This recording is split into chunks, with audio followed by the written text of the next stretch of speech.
Hello बच्चों, let's read the question. The question says which of the following is not a Mendelian disorder. तो इस question में हमारा की कंसेप्ट है व्हाट इज मेंडेलियन डिसऑर्डर.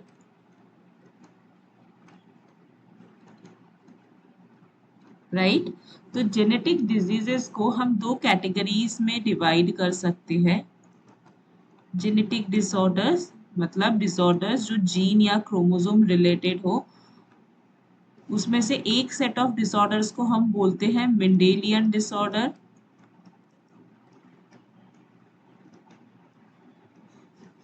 और दूसरे सेट ऑफ डिसऑर्डर को हम बोलते हैं क्रोमोसोमल डिसऑर्डर.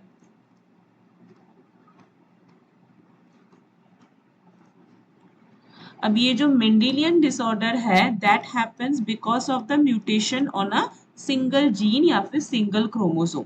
ठीक है, जैसे कि फॉर एग्जांपल हो गया colour blindness, then phenylketonuria,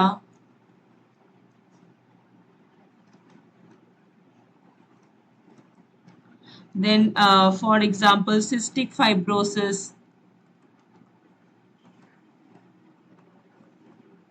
thalassaemia, haemophilia. ये सारे डिजीजेस जो है this all are example of Mendelian disorder. जबकि जो क्रोमोसोमल डिजीजेस होता है ये होता है अगर सपोज फॉर एक सिंगल क्रोमोसोम का नंबर ही मिसिंग हो. मतलब जो क्रोमोसोम टोटल ह्यूमंस में 46 होता है, एक क्रोमोसोम कम हो या ज्यादा हो या इंटायरली नया सेट ऑफ क्रोमोसोम एडेड या डिलीटेड हो, उसको हम क्रोमोसोमल डिसऑर्डर बोलते हैं. और इसके अंदर हमको यूप्लॉइडी एन्यूप्लॉइडी देखने को मिलता है. तो इसके अंदर जो एग्जांपल्स हमारे आते हैं, for example Turner's syndrome,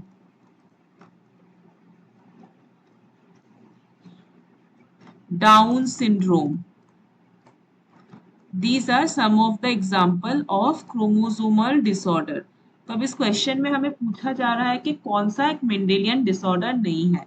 so that means इस क्वेश्चन में हमारा correct answer will be option D, Turner syndrome, because बाकी तीनों ही जो है वो मेंडेलियन डिसऑर्डर है. आई होप आपको ये कंसेप्ट अच्छे से समझ आया होगा. All the best.